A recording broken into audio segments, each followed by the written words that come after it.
Welcome back to Game Galaxy, and you may have heard me say before my favorite game developer is Quantic Dream, but of the 16-bit era, my favorite developer was Delphine Software, and interestingly enough, both of them are French companies, so that's a weird coincidence there. But today, I wanted to talk about the action platformer classic Flashback, The Quest for Identity.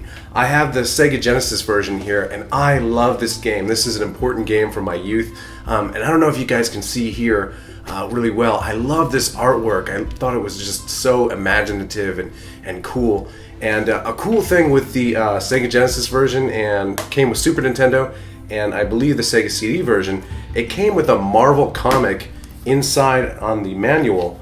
And let me see if I can get this in here. This is in pretty bad shape because back in the day when Blockbuster was coming out, and yes, Blockbuster, can we imagine that? They don't even exist anymore. For those who don't know, there used to be these stores that you would go to rent movies and games. And Blockbuster came out and were putting all the mom and pop shops out of business. And this was actually a rental copy from a mom and pop shop near me.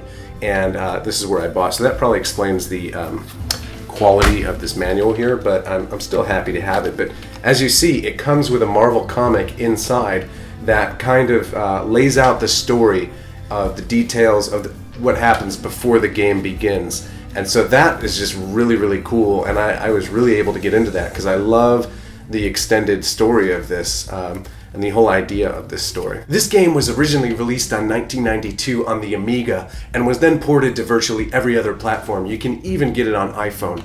One thing I love about Flashback is that it's so cinematic, and the story is driven by fantastic animated cutscenes that were really impressive for the time and blew my mind when I saw them back in the day. The game starts with the main character escaping a compound. During his escape, he crash lands in a jungle on planet Titan and doesn't have any idea of who he is. You retrieve a holocube which plays a hologram of yourself before you lost your memory, telling you that your name is Conrad B. Hart and instructing you to seek out your friend Ian in New Washington. At first glance, this game looks a lot like Prince of Persia and even shares the same silky smooth rotoscoped animation, and that was something that really impressed me back in the day on just how smooth the animation was, and especially when you turn directions. But this game is nothing like Prince of Persia. The gameplay involves a mix of running and jumping, platforming, puzzles, and combat. Conrad has a pistol that you will use as well as a force field mechanic during firefights. You have to time the force field just right when an enemy's about to shoot you for it to protect you. When you get to New Washington, your friend Ian uses a machine to regenerate your memories. Conrad had created an ocular device that would measure the molecular density of a person to be able to detect shape-shifting aliens living amongst humans. This really looks like a Dragon Ball Z scouter, doesn't it? Perhaps you're an alien if your molecular density is over 9,000. I'm sorry,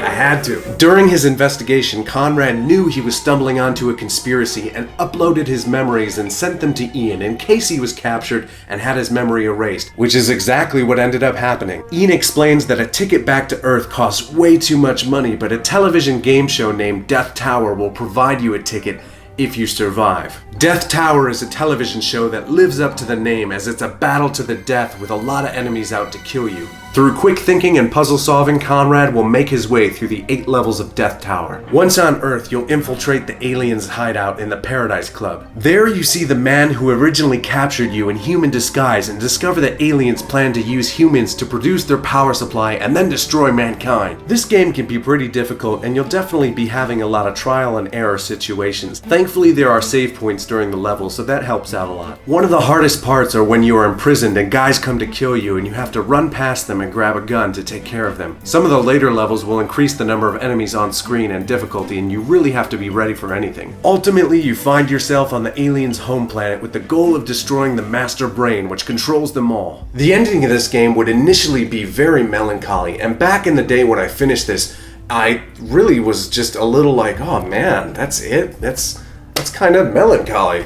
But Conrad's story does not end here in Flashback. It actually continues on in Fade to Black on the PlayStation and also on PC. I personally have never played through this yet, but it's definitely on my queue to check out.